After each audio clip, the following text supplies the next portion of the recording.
Pandemi COVID-19 telah menimbulkan dampak negatif di berbagai sektor kehidupan, termasuk industri pariwisata dan ekonomi kreatif di Indonesia.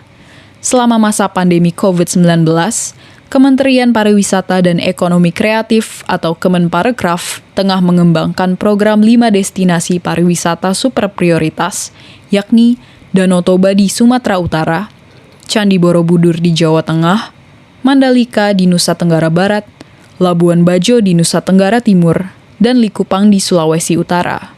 Lantas, bagaimana pelaksanaan program destinasi wisata super prioritas Indonesia pada tahun 2021 ini? Berikut laporan rekan Jelita Murni selengkapnya.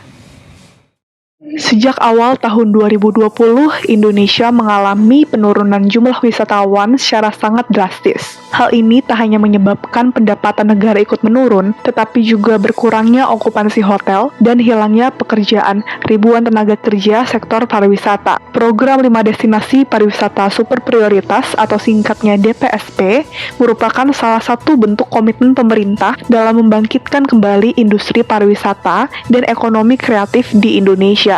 Kemenparekraf berharap kelima destinasi tersebut dapat mendorong daya tarik wisatawan sekaligus menumbuhkan ekosistem ekonomi kreatif yang melibatkan warga setempat. Per bulan September yang lalu, terdapat lebih dari 90.000 kunjungan wisatawan domestik di Indonesia. Sedangkan jumlah kunjungan wisatawan mancanegara ke 5 provinsi DPSP tercatat sebanyak 12.000 kunjungan selama tahun 2021.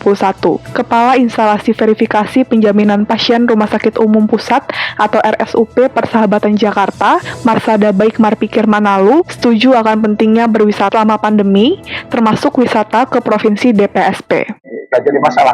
Karena salah satu indikator kesehatan itu adalah sehat jiwa ya. Jadi kalau kita stres, nggak bisa kemana-mana kan resikonya jadi yang lain timbul, resiko yang lain jadi timbul. Nggak apa-apa jalan-jalan. Tapi asal tetap ya prokes kita jaga, lalu kita benar-benar melakukan antisipasi agar resiko itu tidak ke kita ataupun ke orang lain.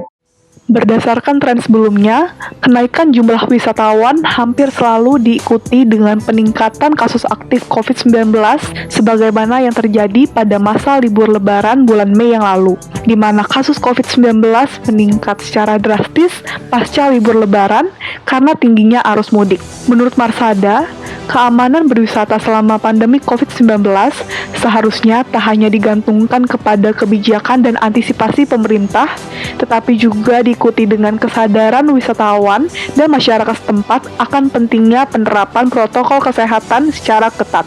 Rebecca Amelia Manurung, dokter umum Klinik Restu Bunda, Pematang Siantar, Sumatera Utara, memaparkan pendapatnya terkait penerapan protokol kesehatan di Sumatera Utara sebagai salah satu provinsi yang termasuk ke dalam DPSP. Untuk warga setempat di Sumatera Utara, protokol kesehatannya masih belum tercapai maksimal.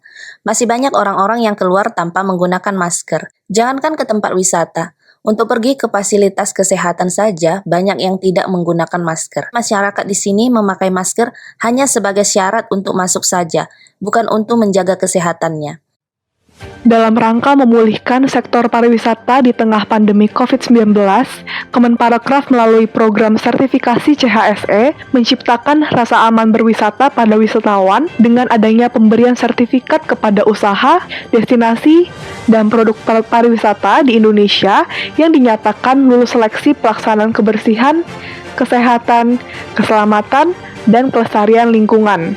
Per bulan Desember ini, terhitung sebanyak lebih dari 1.700 usaha pariwisata di Provinsi 5 DPSP telah menerima sertifikat CHSE. Selain memperluas sertifikasi CHSE, Kemenparekraf juga mengoptimalkan penggunaan teknologi untuk mengurangi kontak fisik, yakni dengan penerapan cashless payment dan informasi digital, mempercepat program vaksinasi, serta reskilling dan upskilling pekerja parekraf, khususnya di 5 destinasi wisata super prioritas.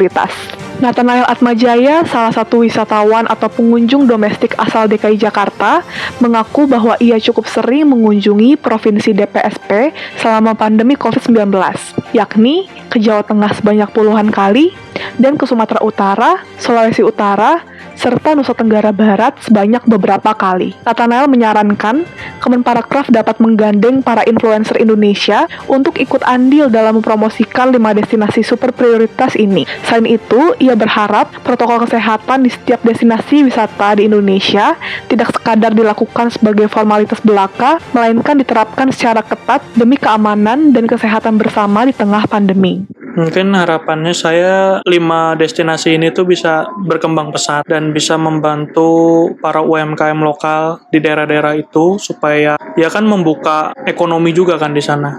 Pasti kedepannya bisa memajukan kesejahteraan masyarakat di sana juga.